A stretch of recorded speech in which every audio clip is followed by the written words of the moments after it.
is it a good idea to tie what have been extremely controversial items to a fix for what appears to be a crisis?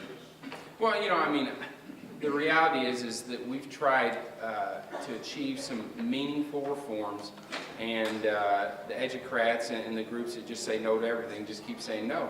And so we haven't been able to get over the hill on the education reform, and I think this may present a window that we can do it. I think that we can achieve, if all groups involved, Rudy, will sit down and have a meaningful, open dialogue and meet in the middle, we can accomplish something great. That's how I've tried to be a speaker, and I think we can do it with this. And tax credits, most tax credits work. You have to have tax paid to use a tax credit.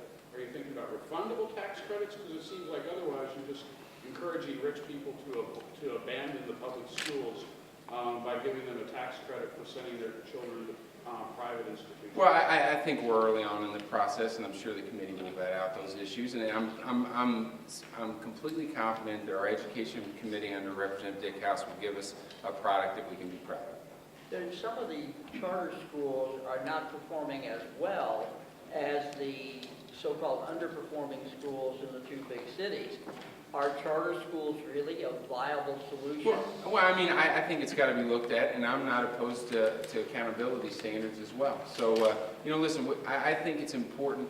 The main focus should not be on what's best for teachers, what's best for administrators. It should be for what's best for kids and what's best for parents. And if it meets that criteria, I'm going to be for it. So there are a large number of ballot issues that are being circulated around Sure. the state. Is that an indication that this legislature is not dealing with big issues that the public, the citizens really want? No, I mean, we have an initiative petition process that's basically been enacted for quite some time, and we've seen things on the ballot from same-sex marriage to, we mentioned the cigarette tax, to in-home workforce. So it's a normal process. So I don't think you're seeing anything that is anything outside the normal. So.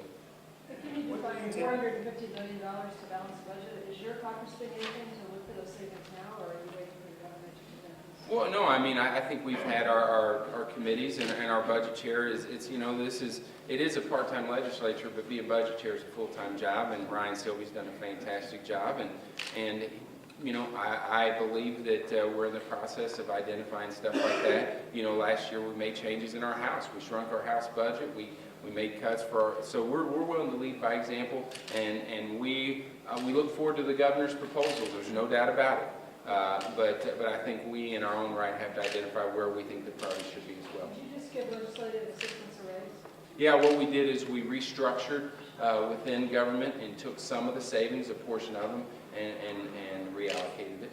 How does that fit with your cutting the budget? Well, I mean, I think it fits good. You look at the net savings. Virginia, go look and see what we spent 2 years ago and what we spent under me as speaker, and I think you'll be happy. Senator What do you intend to Crowell, do with the second injury fund, not the workers' comp related issues? Say that again. The second injury fund, and Well, I mean, it's basically, if you talk to our Attorney General, Chris Koster, it's bankrupt. And so we've got to find a long-term solution. I think business groups are coming together. Representative Richardson is going to be our lead person on that. Todd, are you here? Do you want to mention on what the ideas are?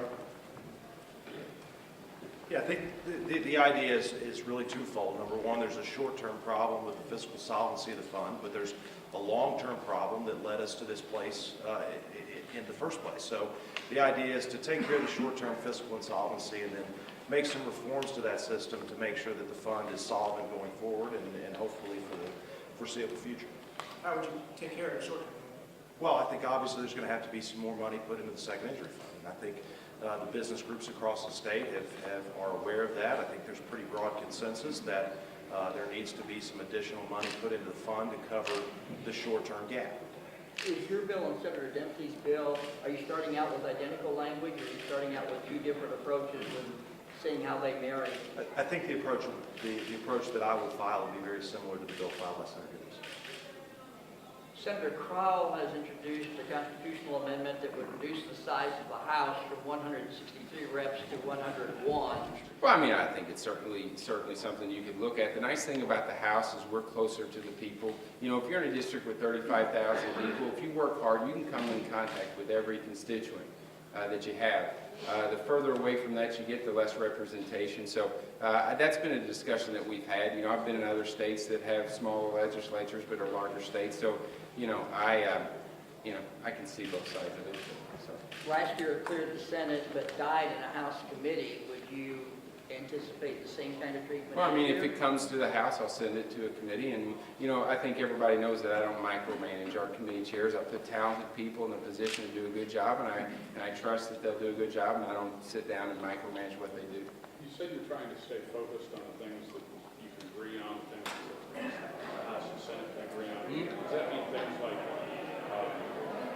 tax credit with changes, new tax credit programs like China Hub off the table? No, I wouldn't say they're off the table. I just think that we're trying to focus on where we agree. Now, keep in mind, we've laid out a legislative agenda that probably has 15, 20 items on there, but there'll be 150 or so bills that make it to 100 bills that make it to the governor's office, governor's desk. So, you know, there's things, you know, site permit. There's a lot of things that we did not mention that are going to be discussed. But we want to focus on the things that we feel like we can jointly accomplish. Right to work?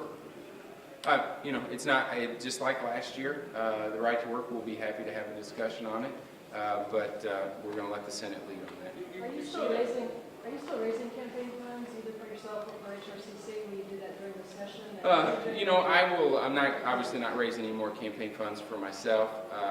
I will be at Tim Jones and this caucus disposal if they need my help.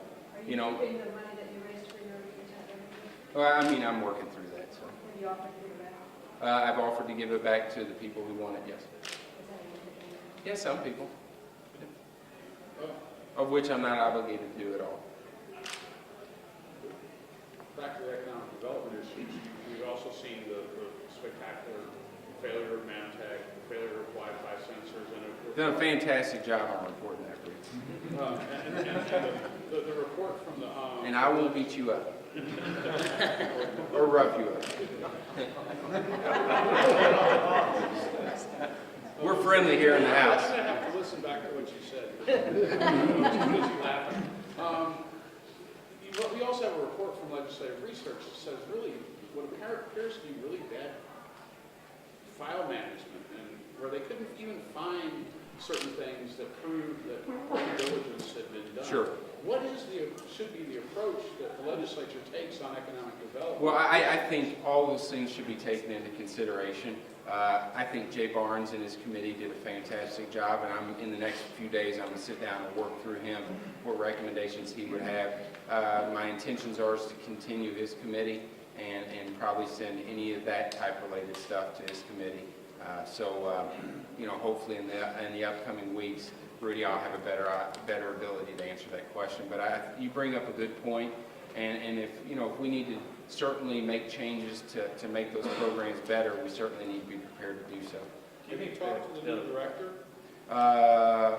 No, I have not. No, I have not. Sir, could you clarify the China Hub issue? Sure. I mean, it's an idea that I believe would expand Lambert and make it a hub for not just imports, but more importantly, Missouri and Midwestern exports. It's an idea that I think has support, but we couldn't quite get it done. It's one of those things that I would be open to looking at again, but we'll just see where the votes are.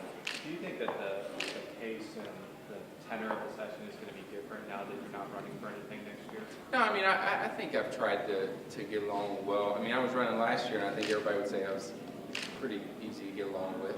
You know, I mean, obviously I had my difficulties in the Senate, but not with the Senate in general, just with a few individual situations. So, you know what, I want to leave, and that's one thing that Rob and I agree on. We want to leave the General Assembly on a high mark. And that's not only good for us, but more importantly, it's good for the citizens of the state. And so we're going to put all that in the past, and we're going to work together, and I look forward to working with Rob. Senator Mayers continues to think that the St. Louis Police Local Control Bill is not a high priority, and he suggested that, well, we'll see if it comes up this year. I know that the battle for that's supposed to begin in the Senate. Have you talked to Senator Mayer about seeing that through at least? No, he told me he thought he could get it done.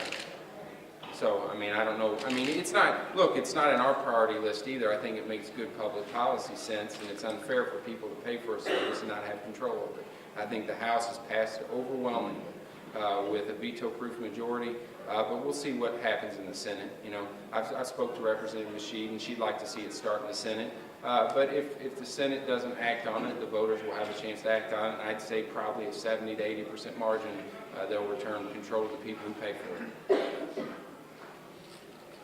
Well, thank you all very much, and we look forward to a good session.